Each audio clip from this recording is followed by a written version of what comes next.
मयस्कराय च नमः शिवाय च शिवतराय च भवहराय च महाप्राणदीपं शिवं शिवं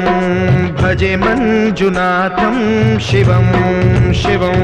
अद्वैतभास्करम् अर्धनारीश्वरं त्रिदश हृदयङ्गमं चतुर्दधिसङ्गमं पञ्चभूतात्मकं षट्शत्रुनाशकं सप्तस्वरेश्वरं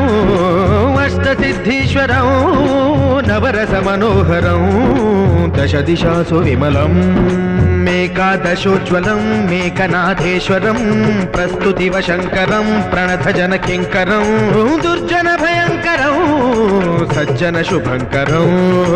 प्राणिभवतारकं प्रकृतिहितकारकं भुवनभव्यभवनायकं भाग्यात्मकं रक्षकम् ईशं सुरेशं